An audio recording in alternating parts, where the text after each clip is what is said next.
Les jésuites et les francs-maçons avaient besoin d'un nouveau modèle parce qu'ils voulaient un nouvel ordre mondial.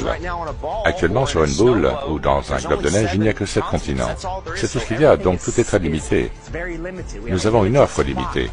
Les ressources sont très rares parce que la Terre est un globe, n'est-ce pas? Donc tout est fermé, même si vous l'ouvrez et qu'il y a plus de terre, il y a beaucoup plus de ressources. Plus de terre signifie plus de ressources. Bien, c'est énorme s'il cache quelque chose comme ça. Il y a une scène dans le Truman Show où Truman dit « Je veux être un explorateur quand je serai grand. J'aimerais être un explorateur comme le grand Magellan. » Oh, tu arrives trop tard, il n'y a vraiment plus rien à explorer. Imaginez qu'il y a encore tous ces endroits magnifiques à explorer. Découvrir qu'il y a toutes ces terres, ça ouvre la porte à de nouvelles découvertes. Avez-vous déjà entendu parler de témoignages oculaires écrits dans les livres, La République de Fer, Le Dieu fumant, Worlds Beyond the Poles?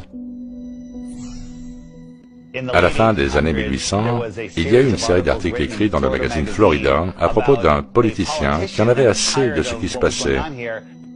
Il prit un grand bateau et un équipage pour explorer l'Antarctique. Il y alla et trouva un passage, et il se retrouva dans l'océan. Il se perdit pendant environ un mois. Finalement, ils trouvèrent une terre avec une vie des Yacosters, et c'était une civilisation très avancée, très différente. Et ils étaient très amicaux, et ils y sont restés. Puis il a écrit sur toutes les expériences qu'il a vécues là-bas. À la fin des années 1800, il parlait de plus de terre au-delà de l'Antarctique. Rappelez-vous que le mot extraterrestre signifie terre supplémentaire. Ils vous disent qu'il y a plus de terre ici, mais ils n'en parlent pas. Et il pourrait y avoir plus de terre dans certains des océans, où tout est bleu sur la carte. Personne ne sait, on ne se promène pas sur de gros bateaux, on ne survole pas les océans en avion en observant, personne ne cartographie rien. Avez-vous entendu parler de ce qu'on appelle les zones interdites de vol? Par exemple, vous ne pouvez pas survoler certaines zones près du cercle arctique ou du cercle antarctique. La raison en est qu'il y a là des terres que nous ne sommes pas censés connaître. Ils ne veulent pas que ces terres soient découvertes. Tout ce système corrompu qui nous vole de l'argent, qui kidnappe nos enfants, qui font des choses terribles. Ils comptent sur le fait que le bétail reste au ranch, les esclaves à la plantation. C'est pourquoi la Terre plane est le plus important, la connaissance la plus importante que nous puissions obtenir, parce qu'il y a plus de terre. Ne nous regardez pas en disant « allez le prouver ». Ils ne nous le permettront pas. Ce n'est pas nous qui sommes paresseux ici. On nous empêche d'aller vous le prouver. Donc, à cause de cela, bien sûr, nous allons spéculer. C'est un signal d'alarme. Si ce n'est pas un signal d'alarme pour vous, je ne sais pas ce que c'est. Ils ne nous laisseront pas y aller. Que l'on nous permette d'y aller. Si on y va et qu'il n'y a rien, j'admettrai que j'ai tort. Mais tous les signes indiquent qu'ils nous cachent plus de terre. Quoi que vous fassiez, vous devez toujours avoir la permission.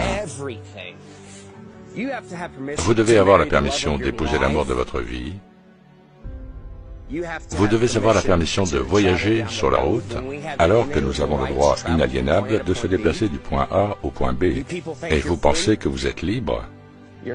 Vous n'êtes pas libre, vous êtes comme des poulets en liberté. C'est ce que vous êtes. Des poulets en liberté détenus dans une zone que vous n'avez pas le droit de dépasser. Et si vous le faites, vous allez en prison, ou on vous tire dessus. Restez sur la plantation, faites ce que vous êtes censé faire, payez vos impôts et fermez-la. Pas vrai? Eh bien, s'il y a plus de terre, et je crois sincèrement qu'il y en a, alors c'est la raison parfaite pour mentir à tout le monde. Et il ne s'agit pas seulement de cacher un endroit pour plus de ressources et où on peut aller creuser pour trouver du gaz et de l'or. Il ne s'agit pas de cela, ils cachent la liberté. Ils savent que dès que nous découvrirons tous qu'il y a un endroit où aller, sans dictature, nous serons partis. Il y a des quantités infinies de tout. Et il y a tellement plus de terre là-bas. Et il y a beaucoup d'endroits à explorer. Et ils veulent juste nous garder tous ici au milieu de l'étang, coincés ici à penser que c'est tout ce qu'il y a. Qu'advient-il du prix de l'or et de toutes les ressources naturelles s'il y a plus de terre? L'or pourrait être à $1 l'once, l'essence pourrait aller jusqu'à 20 cents le gallon. Nous pourrions tous avoir, vous savez, des milliers d'hectares de terre pour nous. En fait, tout le système s'effondre. L'ensemble du système s'effondre. Point final.